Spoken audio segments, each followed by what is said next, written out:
today, our guest, rumor has it, he studied Kwame Brown's tape when training for the NPC basketball game. Ladies and gentlemen, Oricadia. I brought parental supervision. Yes, sir. Via my chaperone. So yeah, we got a little DPS camera. Everybody say hi to DPS. I called Jonald because obviously this is the person that I've been like talking to every day, except for like 8 hours to work on this fucking album for the past 30 days. And this motherfucker, when I FaceTime the call with his dumbass face, he's like, "You got to get into the studio, bro." It'll come at one point. Just know that when it does come, it is going to be, this is such a huge pause conversation. Oh my God. What's pop, peeps?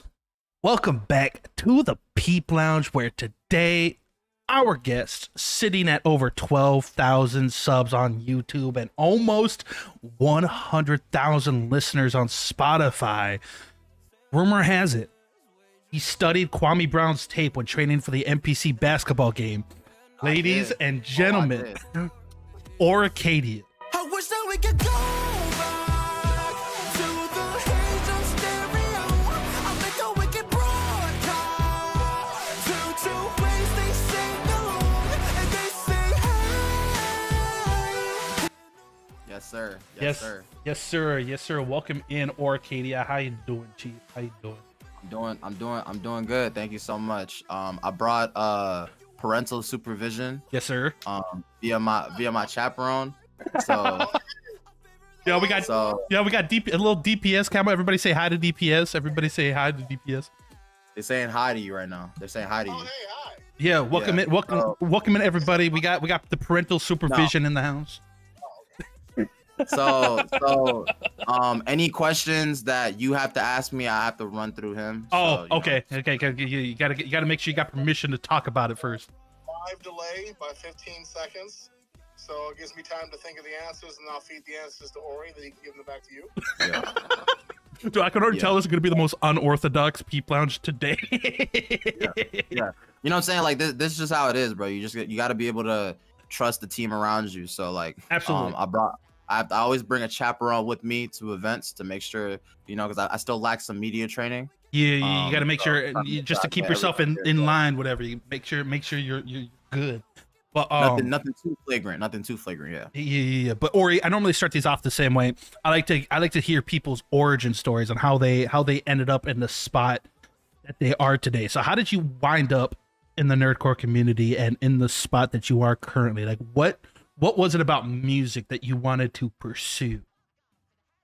I mean, well, things started for me pretty much like a lot of other bored 15-year-olds out there. Like it was during the pandemic.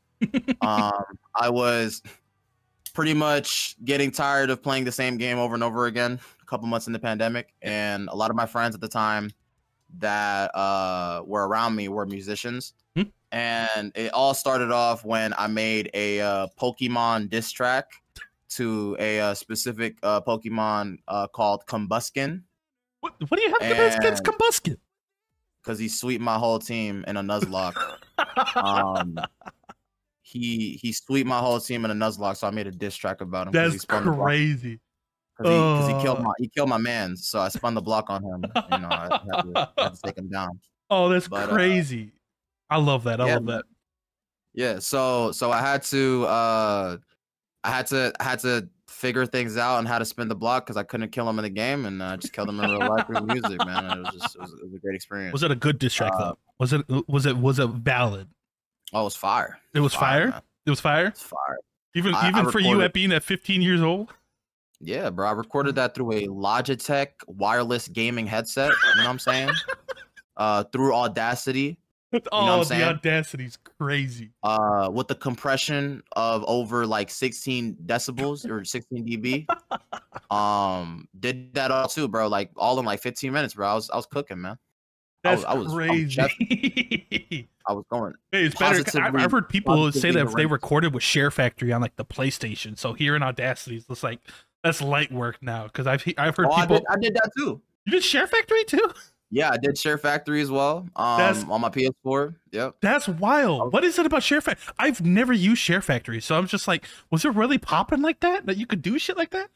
bro, it's just the pinnacle of music production. You know what I'm saying? Like you're just able to do everything. Oh on yeah, that. yeah. Who needs a And whole studio with like analog equipment and stuff like that when you don't got need Share that. Factory? All you need is a PlayStation 4 controller, headphones, and a phone. That's all you need, man. True. That's really all you need. Bro. See, look at Oricadia now. He's well off now. I'm just saying, proof's in the pudding. Yeah. Proof is and in like the I never strayed away from that now, you know, like today I still record on my 2003 headphones, you know what I'm saying?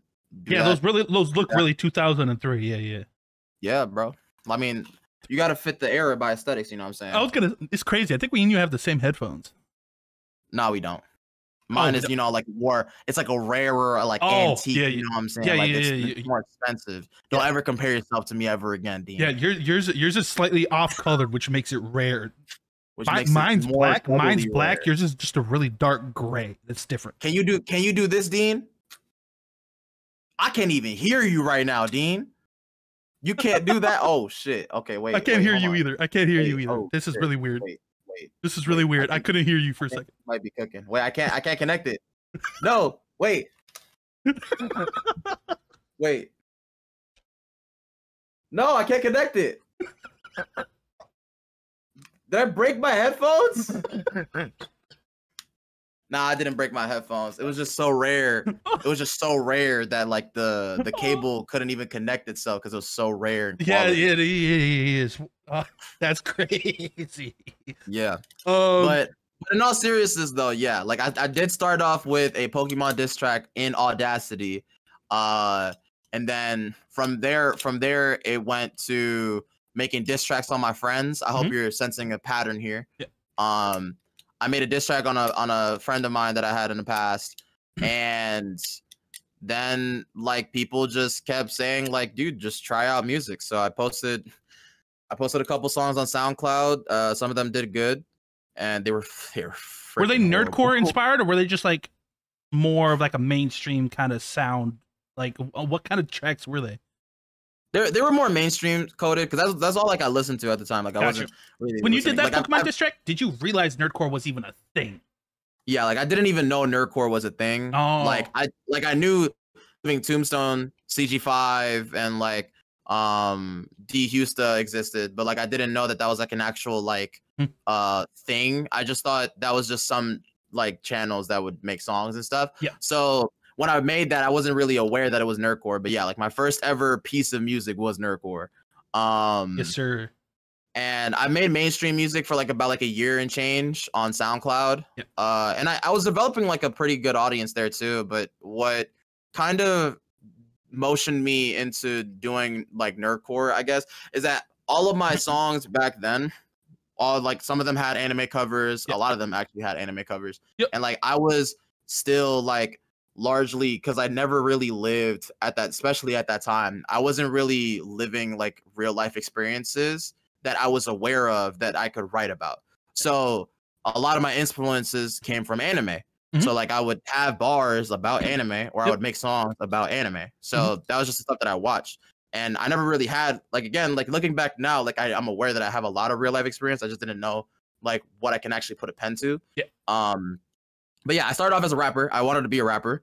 Fucking failed horrendously. I'd say I failed upwards. I was gonna say I don't think you're a bad rapper. Like I've heard you rap in occasions. I don't feel like you're bad at it. I do think like what you do now is your lane, but I wouldn't say that you're a bad rapper. Yeah, I think by like the standards that I've placed on myself by like the peers that I have and like the people that I listen to, I'd say like my rapping is a little bit more on the average side, if not bordering like above average. Yeah. But I wouldn't put a candle to that to like some of my friends. Yeah. So and the thing is with like how I was rapping was that like I was kind of like failing upwards because like even though like I was dropping like music that I wouldn't really consider that like was like good raps, people were still listening to it. They're like, oh, like this kid has actually like a really good sound. Yeah. And that was until I think like about 2020, like late 2020, when I dropped my first singing song, Heartbreak, which some people in my audience like may know about. But that was like the first song that I've ever dropped that like I was like actually like really singing in. Yeah. And people like in my circle at that time were like, yeah, dude, like keep going, bro. Like this is actually like a really good song. Yep. And then I went from there, and then the pieces kind of just picked up, and I started making a lot more songs in different genres. Like at the time, like I really wanted, this is before nerdcore, like I really wanted to be like an indie artist or a rock artist. Yeah. And that was like some of the songs that I would make at the time. Like I'd make, like I have some private songs where like I'd make indie songs on my SoundCloud that are still up to this day actually. Yeah. So I did what's it called? I did what's the name of that? So yeah, like I did Heartbreak, and then I did another song called Downfall that also like pushed me forward like into that lane. Mhm. And like I said, like a lot of my friends also had like that same idea where like they would make a lot of anime covers, but Yep. not necessarily call themselves nerdcore music. Mhm. What really pushed me to join nerdcore though, I'd say it was like around like early 2022. Mhm. When me and my group of friends, like you know, like the Sudesus, you know, Yep. like Caspies, Like you know, the Mango, Psycho Maho people. Yep. yeah, like the Psycho Mile people. We were all on SoundCloud, but then we were convinced by a Breton boy of all people, Really? to join the scene. There, he was like, "Bro, you need to join the scene. Like you'd all go crazy in nerdcore." And I That was like, accent is. so originally, because like you know, like Sue was always like an anime, like he was always a nerdcore artist, like from the jump. Like Yeah. for me, I was still like making like I guess like more mainstream sounding stuff. Yeah. I only started slipping into it like when I was hanging out with those guys a lot more, and that's when like I realized like this is the stuff that I actually really enjoy doing. So like around like early 2022, that was when I started dropping nerdcore on YouTube for the first time. Yep. And it went from there. Like me, Swoo, Mango, Caspi, we would drop a lot of songs together and have a lot of fun. And I feel like we started really breaking into the scene more because Breton was pushing us a lot. Yep. Like the Schwabity reactions helped us a lot because when Breton was doing reactions with Schwabity, like he would be like, yo, you should listen to this Oricadia song, or you should listen to this Swudeyasu song. Oh yeah. And it definitely helped us like get more of a footing in the scene. Mhm. And I feel like if it wasn't for like those kinds of moments for us in the beginning, I don't think a lot of us would have lasted more. I was gonna say longer because in the nowadays, like you got like your more prominent names within the community, but then like after that, it's so saturated with just so many people trying to make music and try to grow and stuff like that that it can be kind of hard to really stand out amongst the crowd unless you have somebody like that who can kind of just like you said, you guys had Breton who kind of helped you out, like told Schwab, he's like, oh, you should check out this guy. Like it's hard to break out because it's so saturated with, and I'm not saying that in a bad way, there's just so many people making nerdcore music that it's hard to have like a distinguishing and like be a distinguishing name and artist within the community and get that break where you start seeing that climb like yourself, like when your climb in nerdcore, I would say is like one of the most notable ones because you kind of were like a smaller artist for a long time, but then you worked with people like Fable, obviously DPS, and recently with Divide, and just a lot of these bigger names. And next thing you know, your stock skyrocketed. So so it's possible. Well, I just know it's very very difficult to really like find your path in this scene. Yeah, for sure. I agree. I think there's a lot of people like the artists that, or there's a lot of artists that latch onto the idea that like they need to have like a footing in the scene, to be able to like stand on their like two feet, like actually like planted. Yeah. And I do agree to an extent because I feel like the culture in this community has always relied on getting cosigns from like the bigger people in the scene. Yeah. And like that's how like they feel like, oh, like they're actually like elevating and stuff. Yeah. Which like there's a lot of benefits to that, and there's a lot of consequences to that, because like I feel like it gives people a sort of, I guess like you're putting like normal people like on a pedestal in certain instances. So like the way how you go about it, like when you're trying to make music and like be recognized, you kind of come across as like you're kind of like, like you're just reaching for it a little bit too much, like you're like almost like desperate. Yeah. I've even I've had that in like certain instances. But at the end of the day, like these are people, man. Like everybody in the scene. Oh yeah, is there's people. I wouldn't put any like I don't like obviously you do got like your bigger names in the community, but I've never really thought of them as just like the end all be all, like these higher beings or anything. Like they're just normal people like a lot of everybody else, just making music in their basements or their rooms, or like they're nothing like spectacular or anything like that. So I agree that maybe hearing like some of these people who, oh shoot, DPS like this song that I made, for example, like yeah, that's cool. Right. But if you just make good music and you can do it on a consistent basis, and you just stay in your own lane and you focus on your own grind without having to worry about stuff that you can't control, like that stuff, like you could still end up in the exact same spot that you want to be. Like, yeah, it might be beneficial to get a quote unquote cosign from somebody within the community, but at the end of the day, you can get a cosign all you want, but if you can't back it up, then it's not going to be for anything.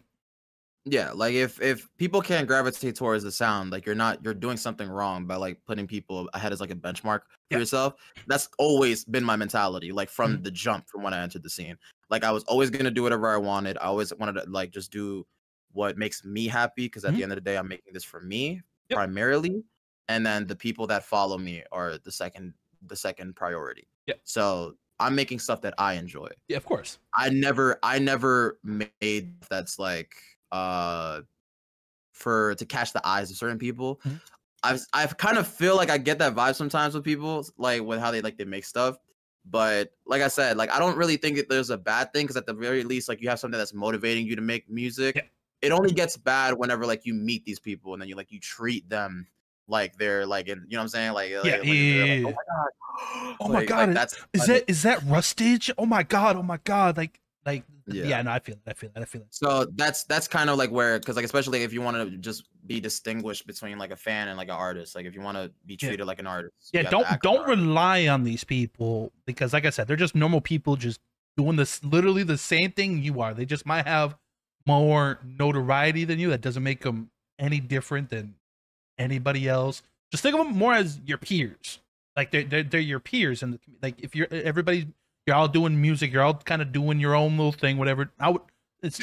So at least me personally, I don't like seeing people just put these, like even just celebrities too, not even just in the scene, just overall celebrities on these higher pedestals than most people, because at the end of the day, man, we're all flesh and blood. They're not any more special than the next person. Like they're just people doing their own thing. Like that's always been my mentality. Like I've never really been the type to put people on pedestals like that. Yeah, and I agree. And like that's kind of that, like I said, that's pretty much like how I just always carried myself. And that's how, like, again, like I'm very grateful for the people that I've worked with in the past. Yeah. Like, of course, like I wouldn't be like in this position largely.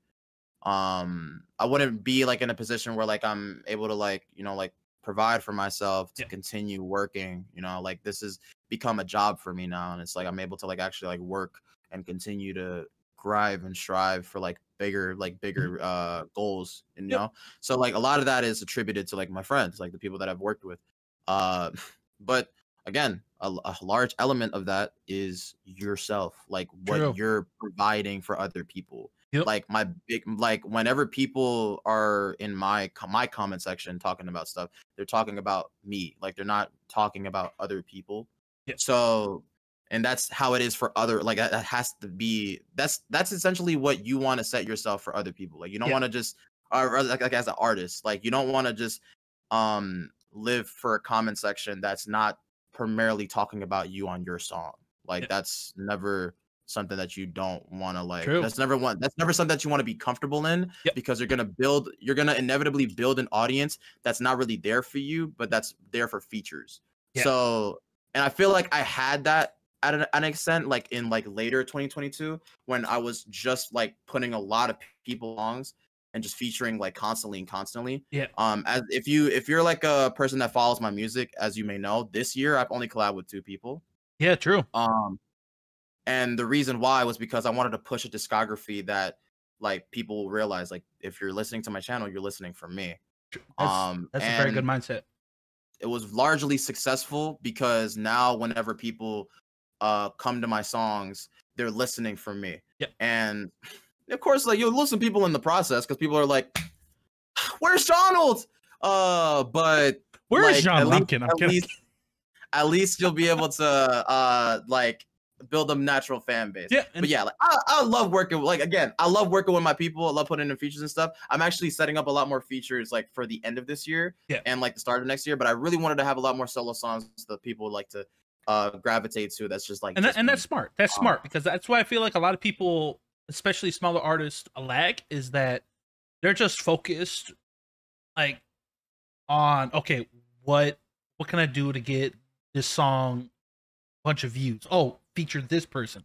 Oh, I did that. Like focus like on building yourself and building a community that is there to watch your stuff, not because like, oh shoot, this Oricadia got so and so as a feature. Oh, I gotta watch this. Make it seem like, oh, Oricadia dropped a new solo song. Let me click that. That should be like the mentality whenever you make music. Is do you want to build that community who's there for you, not because of whatever feature or whatever character you're doing or whatever your theme is. You want people to be there for you and support you. And so I like that mentality of you kind of just like taking a step back. Like, yeah, like obviously you're close with like your Jonald and all your people, but you wanted to take that time, especially like you said this year, to really emphasize like, hey, like this is my music. This is how I am solo, and he wanted to put that as in the forefront, which I really like. So big ups to you, man. That was smart. I like that. Yeah, and I think what people really lack the vision for is that you don't always like if you want to collaborate, you don't always have to like feature someone on a song. Yeah. A lot of my solo songs from this year were collaborations, but what they were behind the scenes collaborations. Like for example, like I wouldn't have my Alistair record sound as well as it does without snaps and longest solo ever. Yeah, those two together made like Dean made an amazing production. Not you, fuck you, Dean. Wow. The other Dean. You know what? The other Dean The other Dean made an amazing production. Yeah. Which that like arguably like for people like will tell me other things, but honestly for me like as a person that values catchiness and sound, arguably that made the song. Like a lot of the elements from Age of Stereo, like especially like on TikTok, like when it was like doing its motion on TikTok, like a lot of it's because of the instrumental and how the vocals came in. That's the main reason, the main snippet that really went crazy. Yep. And that snippet would not be made if it wasn't for Snaps. Yep, that's very true. Like Snaps spent a long time trying to like make sure that song was perfect. Hell yeah, dude. And that's one of my favorite songs from you to date, and for good reason. So shout out to all the people who help out behind the scenes too, because you can get all these people whatever, and they don't have to be features. Like hell, even just running an idea through them, it's something as small as that, or like DPS, he engineers a lot, like him engineering and the productions and stuff like that. Like there's other ways of getting people involved too, if you're that inclined to get people involved. But just know that you should be putting yourself first, of course. Yeah, but I do want to. Oops, sorry. People like the idea that like not all solo songs are actually solo songs. There's a lot of things going on in the background. Like all of my solo songs of this year, I run it through Jonald. As much as I hate Jonald, I run a lot of my if not all of my music through Jonald. And the reason why I run a lot of my music through Jonald is because Jonald has a very, very non-biased approach when it comes to music. He won't just be like, oh, cool, goodbye. No, he'll be like, okay, this sounds cool, but you should probably redo these takes. You should probably fix that melody. This melody is not really it. Oh, the lyrics are in. So like when you have people like that around you, I love people like that. It molds you to be a better artist. Yes. And makes you strive for not just getting the, oh, it sounds good enough. It makes you strive for like actually making sure that your records are good. Because there's improvement there. Yeah, like at the end of the day, like everything works, like everything just functions better when you have people that are able to motivate you to do shit. Absolutely. Like like I wouldn't really be here if it wasn't for like people that supported me and be True. around me. It's beneficial to have those friends who are not just yes men, and I don't mean that in a disrespectful way. Like, it's good to have people who hype you up and hype up your music and stuff like that. But having those those couple of people who won't necessarily tell you the things that you want to hear, but the stuff that you need to hear in order to improve, or at least point you in the right direction. You might not agree with it, but at least you hear other people, like what other people are thinking and stuff like that. Like, I've always been the type, like, I'm a nice dude. I consider myself a nice dude, but I will be like, if somebody asks me a question like, oh, hey, what do you think of this? What do you think of that? I'm going to be honest. I'm going to be as unbiased as possible, because I know at the end of the day, that's what's going to help them the most. And that's why I feel like, because I don't make music, obviously, but I feel like that's where a lot of people, like, as consumers, like, I'm a consumer. I do a lot of reacting and stuff like that. Having somebody who's like that as a consumer, and somebody who just listens to the music and knows nothing about it, to be like, oh, I like that. Oh, I wasn't necessarily a fan of that. I'm just like, I think you could have did this a little bit better. Having stuff like that too, where you can easily like, okay, he didn't like that. What can I do to improve on it? Like, stuff like that, where I just always think it's beneficial to always just be honest. Like, and you don't have to be a dickhead about it too. Like, there's ways to just, because I know some people like, oh, hey, like, he said I needed to do this, and he was a real dick about it, and like there's ways to be constructive criticism. It exists, people. It exists. Yeah. And it's like, it's, for some reason people don't like it, but it's very needed. Yeah, no, I agree for sure. Like I said, like I know artists that have that sort of situation where like they have like an echo chamber around them, and it causes them to make less quality music because they're less inclined to like you're like, when you're a yes man, like you got to be aware that like you're actually causing detriment to like the person that you're being a yes man for, because they'll have less motivation to actually improve in what they're doing. Yeah, because like they're happy just being stagnant like that instead of the active improvement. Yeah, because they think that what they're doing is not necessarily, like, they think that what they're doing is like fucking peak, like this is the best shit that I've ever made, like like I don't need to do anything else. So there's a lot of people that do that now. So it's just really like how you want to see yourself. Also, it's also just how you really want to see yourself, like, true, in the future, like what your goals are. Like I'm never satisfied with what I have. Like, I'm always yearning for more. Like, that's just me mentally as a person for everything that I do. And it will obviously reflect in my music. That's the reason why, like, I'll continue to push like for more and more like better quality stuff, like, because I don't think that like what I'm doing is enough. So like, you make good music now, but like there's still plenty of improvement. There's plenty of things you can do to make it even better. Like, even the likes of, like I said, DPS Fable, like, their music isn't perfect either. There's probably things that they could do to improve on their own. And so it's just like the actively seeking improvement and not growing stagnant. Like, it's cool, like, if you just want to do music as a hobby, right? Like, if you're just doing it for fun, cool, whatever. Like, if that's what you want to do, that no hate, no disrespect, but for the people who want to make this a career, that's one of the key things that you got to be looking out for, is like just like actively seeking that improvement and betterment, and trying to figure out, okay, like, this is good, but how can I take this a step further, a couple steps further? Like, what can be done to further this and make it sound even better? So, and that's the one thing that I like, because I know like people like you and Jonald, DPS, all you guys kind of like run thoughts through each other. Like, you guys are always bouncing stuff off each other and working on stuff and helping each other out. That's one thing that I always like, because I can hear it too. Like, from somebody who's reacting, like, I reacted like Pontiac way back in the day of yours, and just hearing that compared to what you're doing now, like, Pontiac is not bad at all in any sense of the word, but I'm hearing over time the active improvement and sound quality and just overall just music from you. So it's proven. Like I'm pretty sure there's Ori's the type of person I can see who never stagnates, who never just takes a second to like, okay, like, he never gets complacent. That's the word I'm looking for. He never gets complacent. Like, he drops a song, and then he tries to one up at the next song, and then one up that next song, and then keep one upping it and taking that step further. And I recognize that, and that's one thing that I respect about you and like Jonathan, DPS, and all those people. That's the thing I respect the most about you. You guys make an active. You guys try to be. You guys try to like come up with new stuff all the time and innovate and stuff like that, and I respect it. So big props to all you guys, because I see it. So props to you guys. So to kind of like further, because this was a question that I had lined up, but obviously, like I said, you've worked with the likes of like Fable and DPS, and like I said, recently Divide.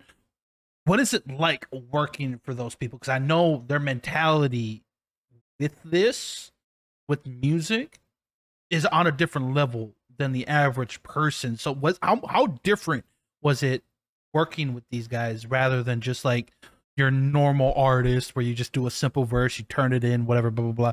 Like, what about them? Like, are they difficult to work with? Like, and not difficult, like bad, but just like they require so much? Or is it fun? Like, how is it working with? So I'm a very like I guess like pliable person. Like I'm very malleable in instances. So like if I need to change something on a song, like I'm very just like, all right, I'll change it. Yep. How do you like this? How do you like that? So the best example for this question is when me and Snaps worked on the Gojo record. Yeah. I sent him over 27 drafts for that. Damn. So yeah.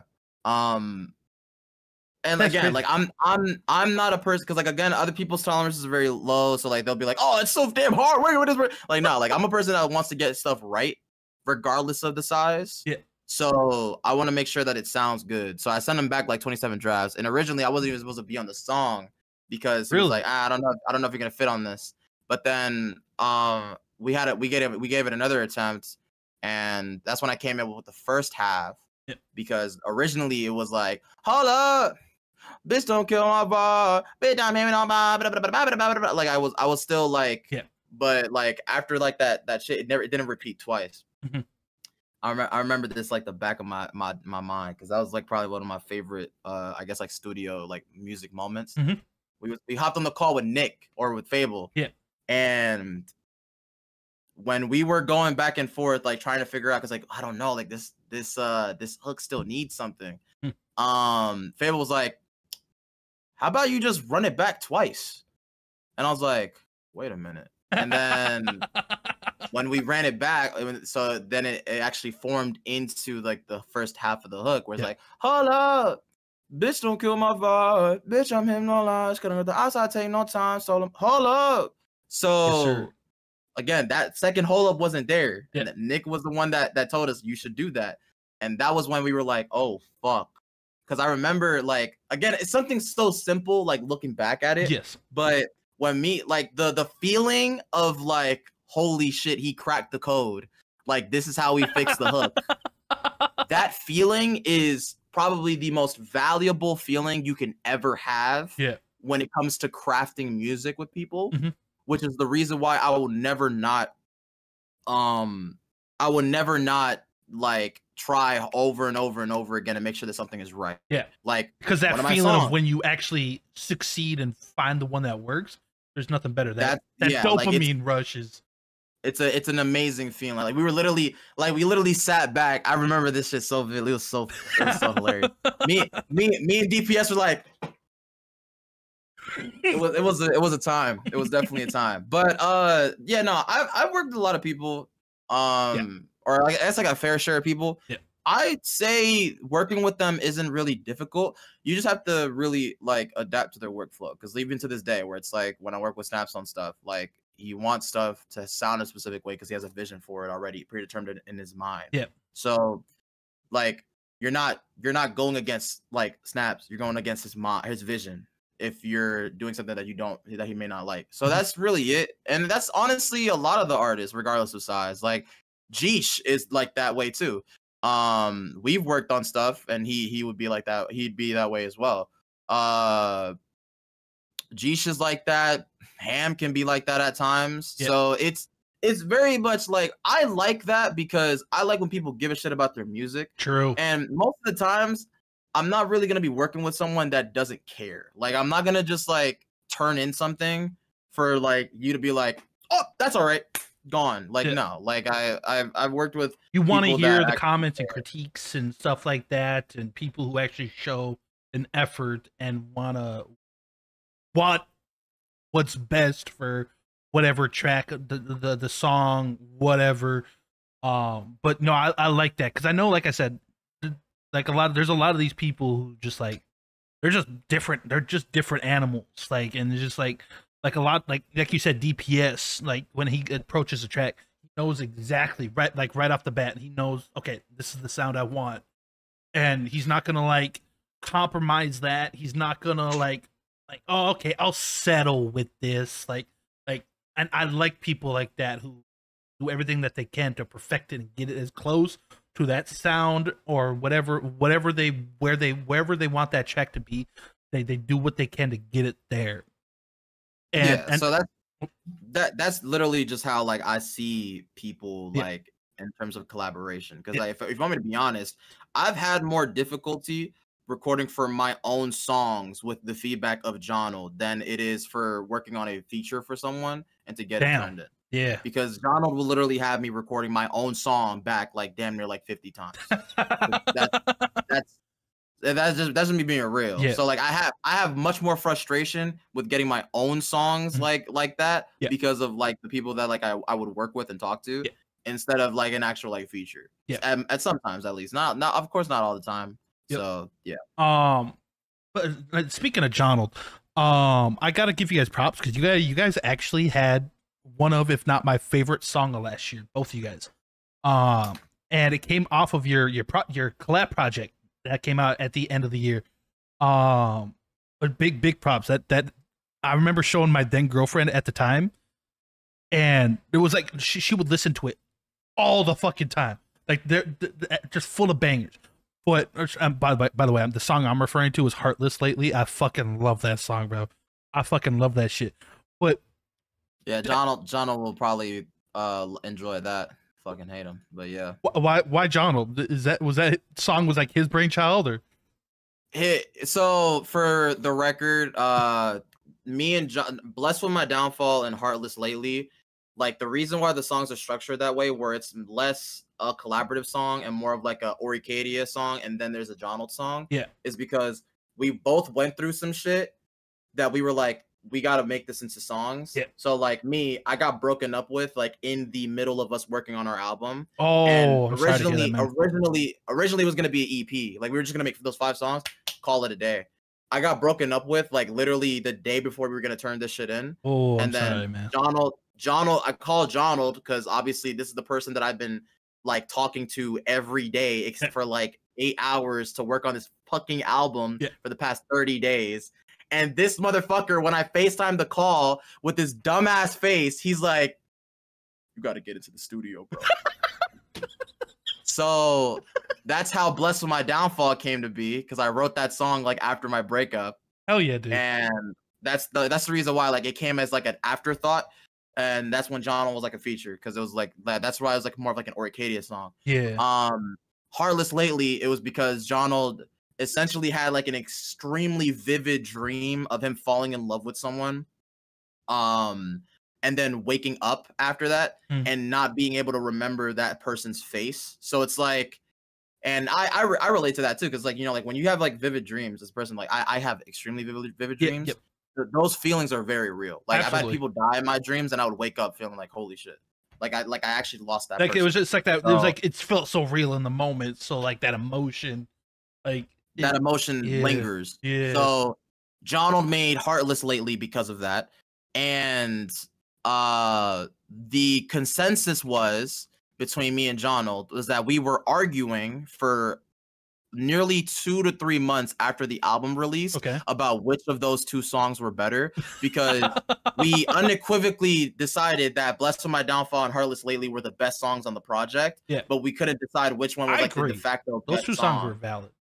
So every single time someone would approach us and be like, yo, I love your album with Jonald, or I love your album with Ori, we'd ask them, what was your favorite song on the album? And they would, every single time, they would say Heartless Lately or Blessed with My Downfall. Every single time. Well, maybe There that's was why, because they feel that just that emotional attachment that you guys put into those songs. Respectively. I was winning in the polls because we had like 9 people. What was this, like the presidential election? Like I was winning. It might be. I was winning in the polls because we had like 9 people back to back be like, dude, I love Blessed with My Downfall. And I would literally screenshot it and I'd show Jonald. That's petty. Every single time. We were doing that, bro. We were doing that back to back for like 6 months.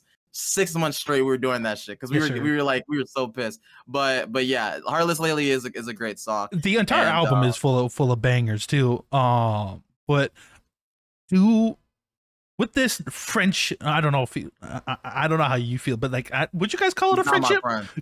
He's not my friend. That's why I was like, okay, so with this, with your whatever relationship you guys have, do you guys find it like, do you guys just naturally click? Like whenever you guys find yourself like working on music together, like do you guys kind of have like the same kind of vision, or do you guys kind of like conflict with each other a lot? Like how does working with John, because I feel like you two are like a dynamic duo of sorts where every time you get together and do something, there's always some sort of magic there. Does that come naturally, or is there like a lot of work that goes into that? I think it's a lot of like, just, you know, because natural dynamics are always going to be the best one, not like forced dynamics between people. So like when me and John first met, we met like a week or so before NPC, and we didn't know each other at all at the time. The only thing I knew about John was the fucking controversy. So like he called me and he was like, yo, because he managed to force Swoo to come to NPC.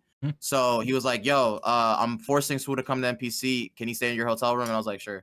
So me and Jonald ended up hanging out a lot during the NPC weekend of last year. Where, to put it very bluntly, a lot of shit happened. Like a lot of crazy back-to-back shit just happened over the weekend. That we just became good friends like from it. Hell like, yeah. We nearly got into a fucking car accident while we were driving. So we were like, what the fuck is going on? Those who get in car accidents together stay together. So yeah, so we ended up being like friends out of that. But like I'd say like what primarily, I guess, like gave us like a connection, so to speak, was like how we just spoke to each other. Because last NPC, like we just became friends like naturally. We just started talking about life and like what we connect with and stuff. And then when we started like really having deep conversations, like it was really like understandable like of how much like we do have in common as friends. So that's kind of like how I thought you said you guys weren't friends.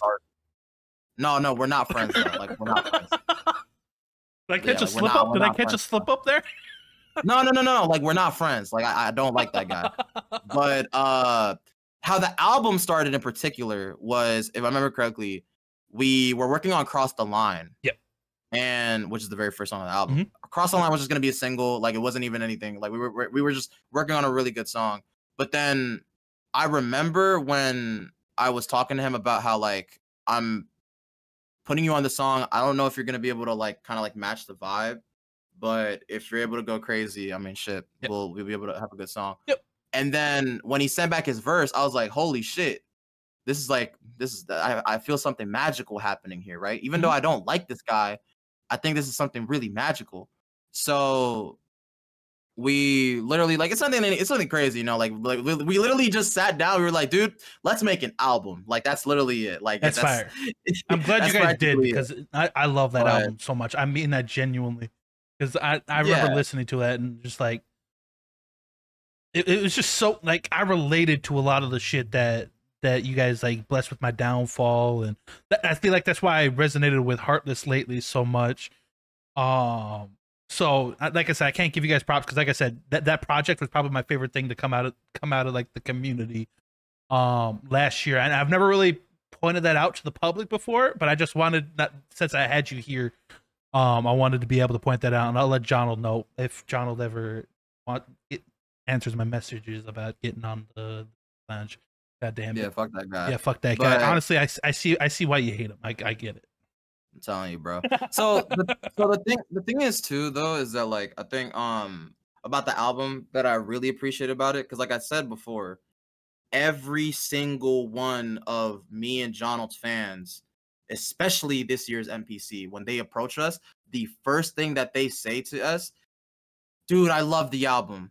The album that you did with Oricadia. It's so the album you did good, with bro. Jonald, it's awesome. Like, no disrespect to So- like all the singles that you guys have done, but that album just hits, bro. So the thing is about the album that like I've always had like to I guess remind Jonald about over the times. Not really recently, because like I feel like after NPC he really understood what the importance of that project was. Yeah. At least to the both of us. He really understood it after. Yeah. We always had arguments because of how like the album formed, because it was a non like objectively it's a non-nerdcore project. Yeah. It was literally just us making music. Mhm. We were just making music that we enjoyed making. Yep. And the way how it performed, it greatly like exceeded my expectations with how Absolutely. it performed. Because at the end of the day, good music trumps whatever standard, like True. whatever That's like very, community very like, true. for, right? Absolutely. So we had arguments with like other artists that like, oh, like but this flopped though. Like you got to focus on the future, and it's like that's not what it means though, because our fan base is connected to that album, and that's gonna be something that they're never going to forget. A single where like we're doing a character song, that's memorable, yes. Yep. But if we're making a project that had so much emotional attachment to it, that's gonna be something that no matter what, your true fans are going to acknowledge and going to appreciate and value as yourself, because they're connecting to you, the person. Yep. So that's the reason why, because I hated like when people kept talking down on it. It's like, oh, like this didn't perform to our expectations, but it's like numbers isn't really like the end all be all. Feeling and connection is what makes people stay. Yep. So that's the reason why when NPC rolled around and everybody that we knew, bro, I literally had a couple approach me at an NPC and they were like, dude, I love your project. And then 2 seconds later at the VIP party, they got engaged. And then they came back to me and Jonald and they were like, yo, dude, you guys should play at our wedding, bro. Like Wait, literally like in seriously? our faces, they got engaged. Yes. They literally came to me and they were like, hey, like we're a big fan of your music. We love you and Jonald's stuff. That's got to be and like they got the engaged. highest honor, bro. Man. So it's stuff like that that makes me really happy. Because hell it makes yeah, me, dude. I love that. It makes me really realize how important projects like that need to exist in our community. And kind of like that because- impact that you have too, like the genuine impact that your music has on people. Yeah. So like when people ask, because like a lot of people want me to work with Jonald again, and obviously it's coming. Like I'm Obviously, not gonna just yeah. like obviously like As much as we're you not- hate it, it's gonna happen. as much as I hate that man, like we'll eventually work again. But I never because like we have an opportunity. We've had opportunities to work on stuff in the past. Yeah. But it's never been like I don't force Jonald to work on shit, because I want to make sure that when we work on a song or or another project or whatever it is, what we're doing is on the same emotional level as appreciate the sentiment. Because I don't want to make something that's just like, oh, I gotta give what the fans want. No, I'm making something with Jonald because I can hear Jonald on the project.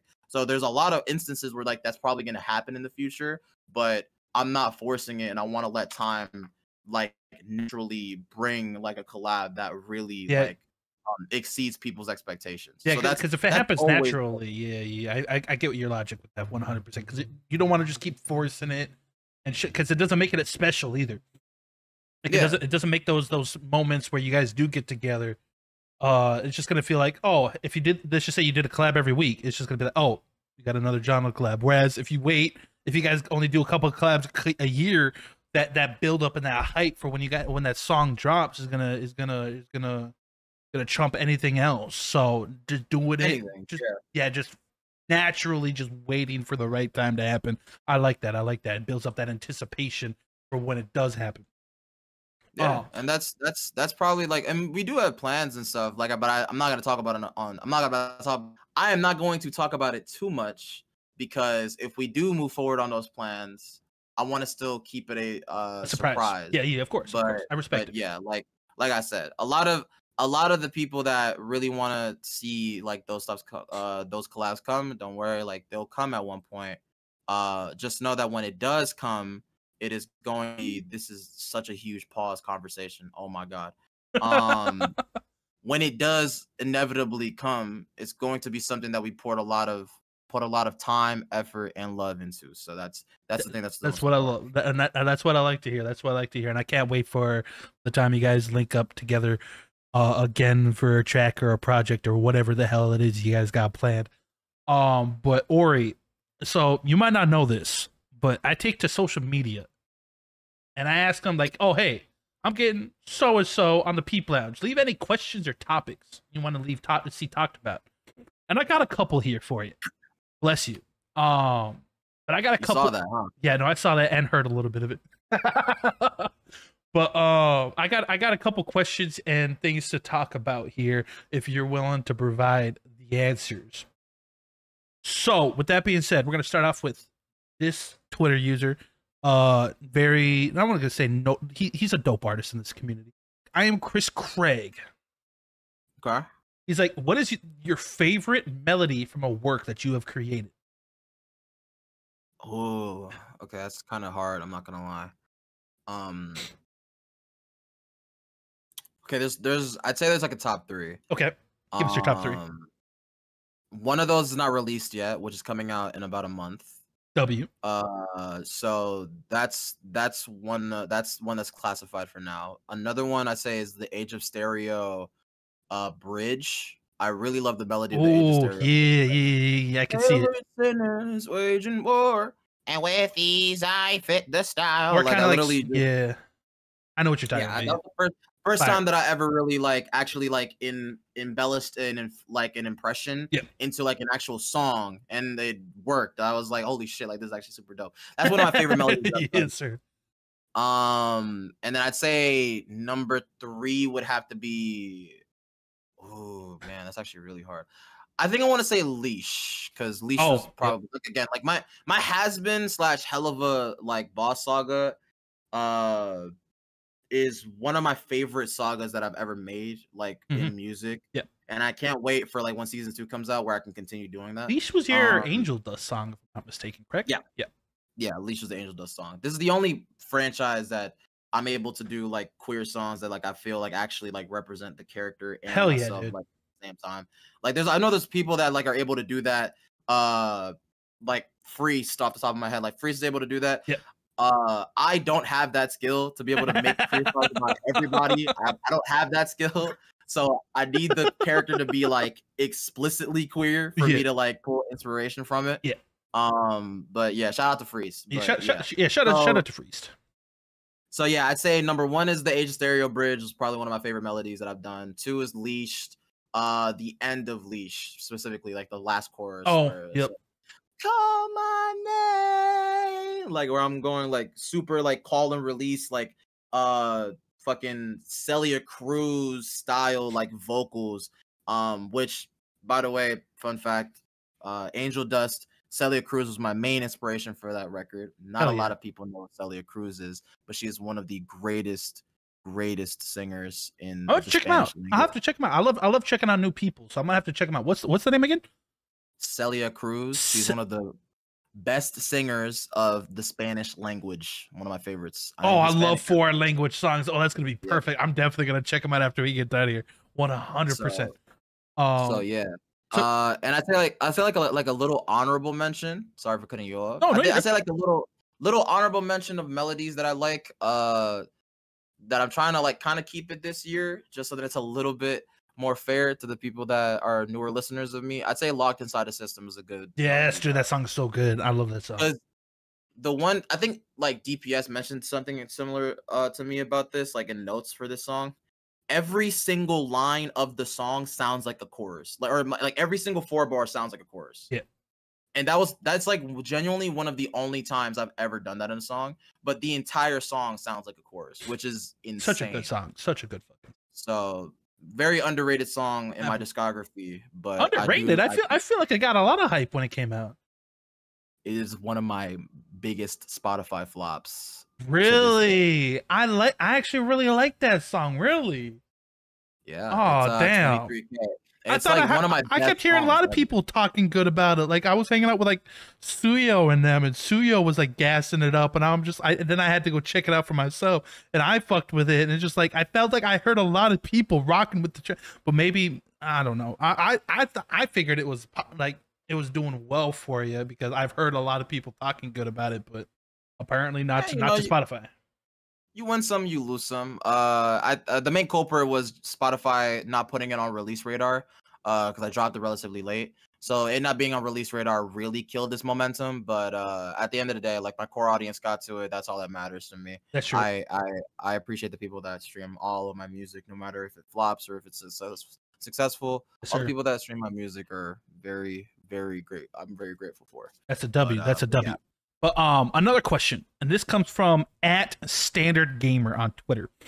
Okay. He asks, and I'm gonna add a little bit and tweak this question up a little bit. But he asks, do you have any other collab albums planned like the one you did with Jono? But I'm gonna alter the question and be like, do you just have any overall projects that you're working on, or that you can at least talk about? Or are they all like, are you working on stuff and they're confidential, you can't bring them up? Or can you tell us or give us anything? Yes. Okay, fantastic. Okay, I'm not gonna pry because I feel like a lot of it you want to keep under wraps. So I won't extend that question any further. Oh well, I can answer. I can answer the other half. The original question. I can answer the original Okay. question. The original question. I'm gonna try to make this sound as the least, I guess, like gay as it can possibly be, but I don't really plan on doing collaboration projects with other people besides potentially Jonald, but that's just more so of like a sound thing. Yeah. I'm very particular about who I collaborate with Yep. my sound. Mhm. So Jonald's the only person that I would actually work on an actual project with. But besides that, yes. W. That's a W. Okay. We're gonna change questions. We got Callan B. King B I of the know that Hive. guy. Yeah, me too. I know that guy I too. know that guy, yeah. He's gonna be a future guest up on these too, so make sure you guys tune out for that.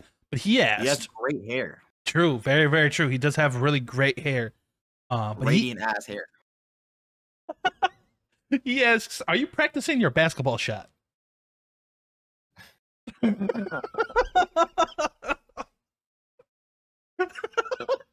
I had to. I'm sorry. I'm so sorry. I had to. There were so many basketball related questions in the replies. I had to bring up one of them. So you'll see in 2025. That's oh shit. We gotta. You'll Is see in Ori gonna be balling 2025. like D Wade out in court next year? You'll see in 2025. Hell That's yeah, all I dude. gotta say. The answer to your Shout question. out and to your Oricadia's multiple mother desires. for being his biggest inspiration. I remember seeing. Shout out. I remember seeing that sideline interview. Shout out to Ori's mother. I love my mom, man. I love my Absolutely. mom. Shout out to Orcadia's mother.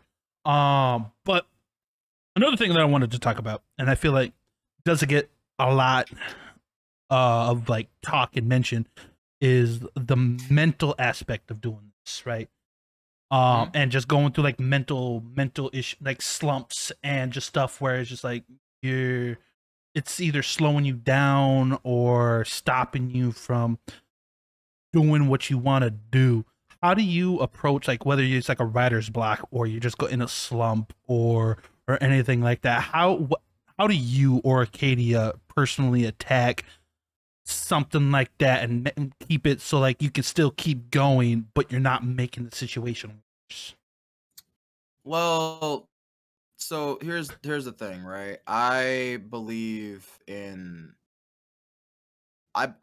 two things. Okay. Number one is I believe if it's not meant to be, it's not meant to be. Okay. Move on and try something new. Yep. Scratch it off and try something new. That's how I feel with the majority of my projects. Yep. I have files where there's some amazing songs and I have amazing instrumentals that I just can't for the life of me find a melody for. So I just move on and I just start something new.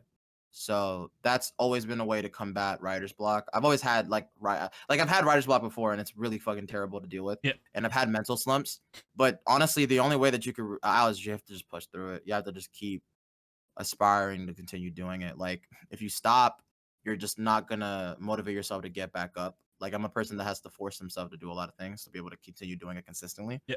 So that's kind of how I feel with like writer's block, is that I just keep starting over and over again. Yeah. And if I'm not feeling something, I just come back to it. And that's how I feel with like a lot of my music. I mean, shit. A lot of some, like before I used to finish songs in a day. Now like I take my time to finish songs. Like I do like some songs take like 2 weeks to finish. Some songs take 3 days. Some songs take 12 hours. That's just like how life is supposed to be. If it's meant to be, you'll see it come to you immediately. But if you're not able to, just come back to it and don't really stress about it too much, or you're just gonna like make it. You're gonna just make it work worse for yourself. Yeah, you're just gonna make it worse. Yeah. That's how I feel. And I also think another remedy for that, and this is the reason why like I really do enjoy the nerdcore community, because it's one of the many pros in the nerdcore community, is that you immediately have access to people that you could be friends with to listen to music. You know, like no other underground community. Like let's just face it, right? I've been in a lot of underground music scenes. Okay. Outside of nerdcore. Yep. I've been in the hyperpop space. I've been in the digicore space. I've been in the underground melodical rap space, the drill section. I've been in a lot of like spaces. None of those spaces are even close to how welcoming and open the nerdcore community is. Because the second you're in and you declare yourself, you can literally find a bunch of people almost immediately to talk to about stuff and about music. So when you center yourself around people that are also music driven and very motivated to make songs, you'll find yourself more motivated to do stuff. It's literally environment, like it's science. Like people have studied this before. Like if you hang around a bunch of people that do their taxes and like do tax courses and they do their own taxes, you'll be inspired to do your own taxes. That's just how shit is. Like, that's quite literally a social science. So if you surround yourself with people that are music motivated, you're gonna feel more motivated to do stuff. Hell yeah. So if you feel like you're going through burnout or a mental slump, talk to people. Like go talk to your friends that are artists, that are also artists, and you'll probably find some motivation in talking about stuff. And you get really hyped. I like that. Like I've had a lot of times where like I was stuck in a phase and I wasn't able to make songs like for like a week. And what would transpire is that I have a dumbass on my phone named Jonald call me and ask me for like ideas about like a certain song or whatever. Yeah. And then I'll get inspired by giving him ideas for like stuff that he wants to work on. Yeah. And that'll inspire me to be like, oh shit, wait, I could actually do this, this, and this on my songs. So yeah, like that's pretty much the best advice that I could give when it comes to that. Yeah. So yeah, just surround yourself with some friends, man. I feel like that's beneficial, because even I don't even, like I said, I don't even make music, but as just an overall content creator in the space, there's just overall bunch of content creators within the space as well. It's not just musicians. Like there's different types of people in the community.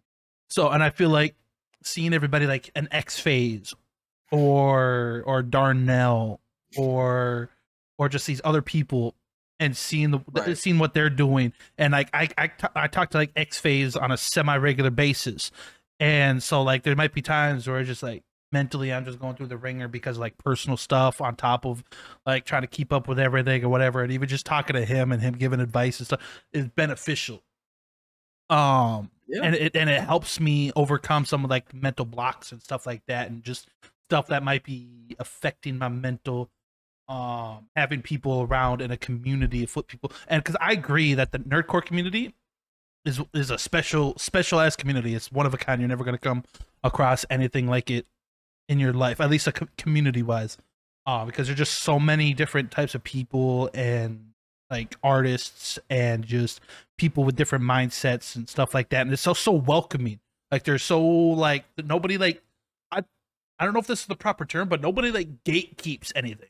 Like they like, if you come up with if you ask a question to somebody, they'll most likely give you the most authentic answer that they can. And that's the one thing that I always appreciate about this community, that like that they're always willing to like help out and stuff like that whenever something happens. And I'll always love that about the community.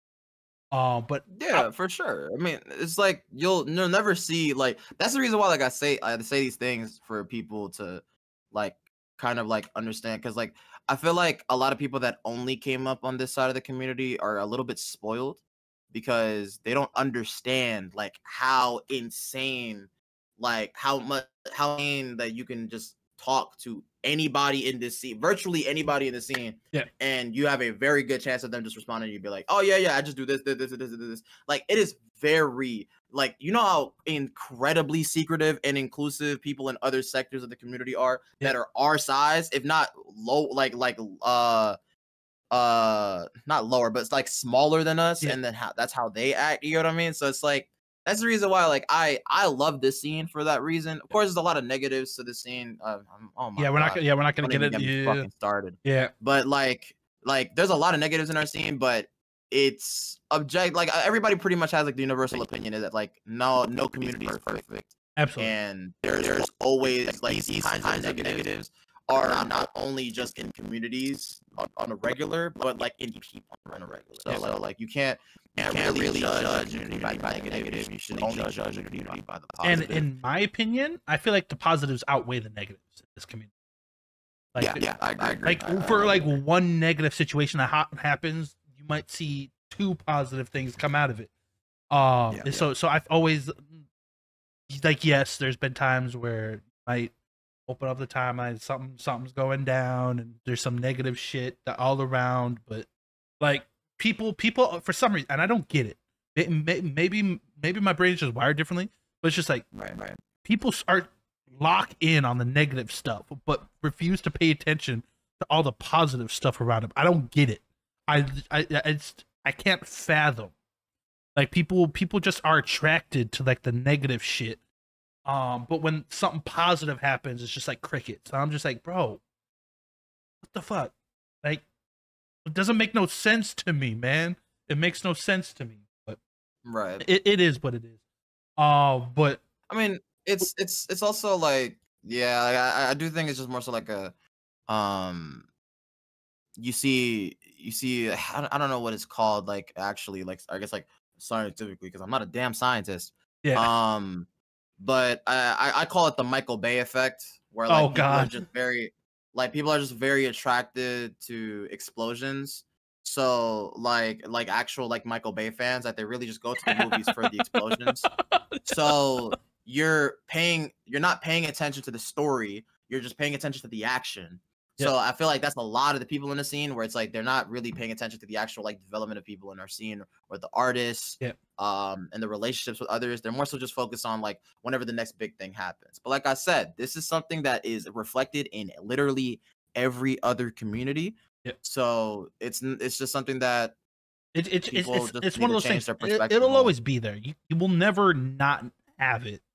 Like, it's just one of those things that just, it's gonna be there. You're gonna come across it. It's inevitable, but just don't let it get to you. Like I said, focus on, like, you might see everybody always comments on the negatives, right? Start paying attention to see, like, oh hey, like this. Who's that? Is that Jonald? Turn your camera around, bro. Yo, is that Jonald? Yo, Jonald, welcome to the Peep Lounge. Yeah. Welcome to the Peep Lounge, Jonald. Hello, Peep Lounge. What are we doing?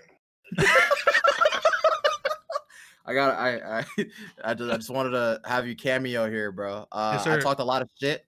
I fucking hate Yes, you. you do. I hate you. You should. There's a lot of reasons to do that, but I hate you more, and that's more justifiable. No, I hate you more, and it's very, very justified as to why. No. Ask Leon. He knows. Nobody That's knows. Who hates more? Nobody. All right, goodbye, Jonald. You're ruining my fucking podcast. Anyway, You know, I gotta get him on here so he can rebuttal. I fucking hate that guy. But Ori, that's kind of everything that I wanted to touch base with you. We kind of went through all the topics that I kind of had lined up and set aside. So with that being said, at the end of most of these, I give the people their opportunity to plug themselves. Tell us what you got going on, where to find you. Do you have any future songs that are coming out? Let us know what's going on in the life of Oricadia and where to find you. Yeah, Yeah, for sure, man. I mean, like I'm working on songs pretty much every 2 to 3 weeks. Yes, sir. Sometimes monthly, but that's really just whenever DPS wants to kill me. But most of the times you'll see me rap around every 2 to 3 weeks. Pretty much I'm your everyday nerdcore artist. Follow me on Pornhub. I'm very willing Oh, to John will do a just bunch text of me. Yo, block him. Fuck that guy. Block that fucker. He I hate texted me him. on my personal number, bro. Yo, fuck him. Get him out of here. Dude, I can't stand John. Fuck that dude. Sorry. Thank you. You see what I'm saying? Like that. This is what we need to. He's interrupting the process, bro. The Peep Lounge sponsors the statement that Jonald sucks. Like I like this. This Peep Lounge was sponsored by Jonald Sucks. Thank you. That's what I'm talking about. I'm gonna have like a whole like skit. I'm your everyday, like I said, I'm your everyday nerdcore artist. Yeah. You'll see me every 2 to 3 weeks. If you want to check me out, youtube.com/Oricadia.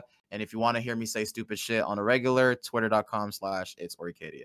That is everything. Thank you so much for your time, Dean. Of course. I appreciate you. I appreciate you. Whoa. I was just about to say it was an honor to have you on here, man. What the fuck? What happened? You're not gonna just skim by that like I didn't fucking hear that shit, bro. What the fuck? What happened? Okay. What happened? Okay, buddy. Okay. And you know what? I was going to tell you guys to go check out Oricadia if you're not familiar with him already. What the fuck are you doing? But now, I don't even know because this man apparently doesn't appreciate being on the Peep Lounge, which is crazy. Unsubscribe. Yeah, unsubscribe. No, but on the real, Oricadia, I appreciate you taking some time out of your busy schedule to hop on here for a little bit. I feel like we got some insightful conversation and we got to dive into the mind of Oricadia for a little bit. Actually, one more quick thing, and this would be like a little treat at the end. But where did your name come from? Where does your name come from? Oh yeah, y'all don't want to know that. Is it just stupid and random? Oh no, it's not stupid and random. It's actually very calculated and precise. So when I was 9 years old. Yeah, calculated and precise at 9. When I was 9 years old, yeah. I was in a Attack on Titan fan group. Oh god. So Attack on Titan. No, my bad. When did Attack on Titan season 1 come out? Like 2014, I think. Yeah, roughly. I had to be. Oh my god. Okay, I was 11. My bad. I was 11. So I was an 11-year-old kid, like 10 to 11-year-old, right?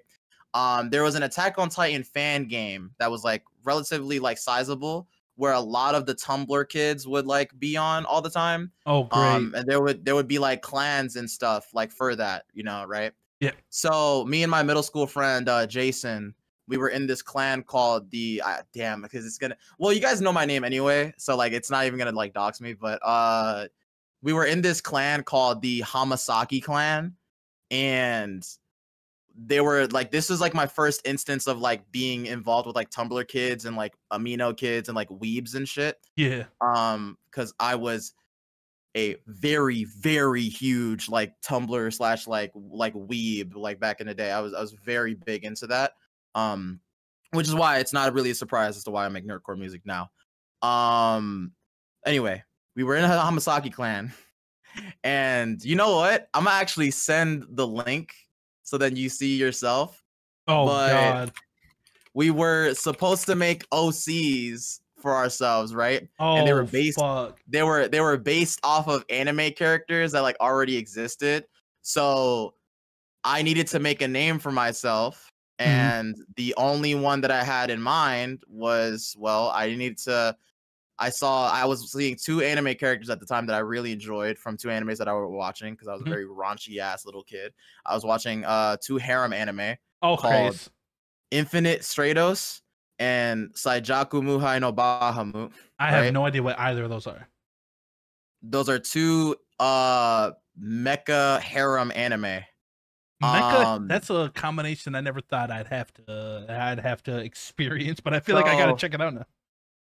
So the protagonist of Infinite Stratos, his name was Ichika Orimura, and the protagonist from Muhai no Bahamut, I already know where this is going. The Bahamut Chronicles, was Lux Arcadia.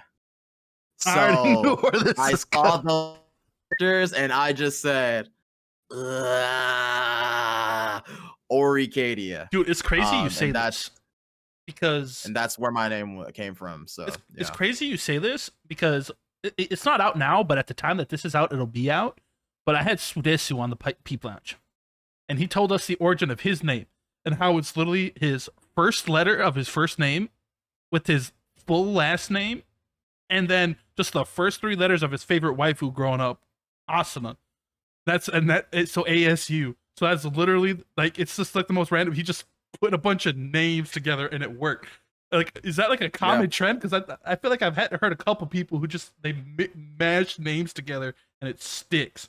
That's crazy. I don't know. I think so. But yeah, so Oricadia was born, and Shout out those 2 animes for birth in Oricadia.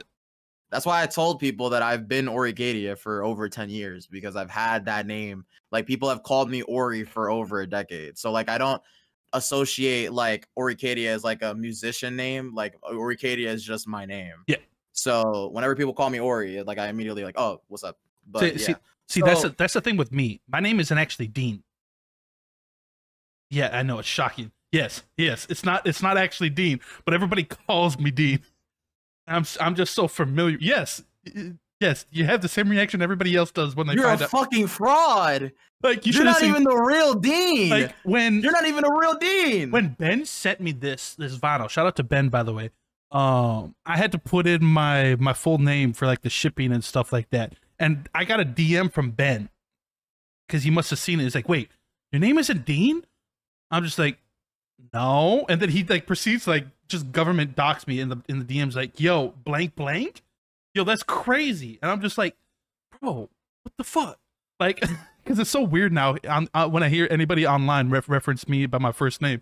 Okay, technically Dean is my name. Fuck? It's just my last name. Dean is technically just my last name.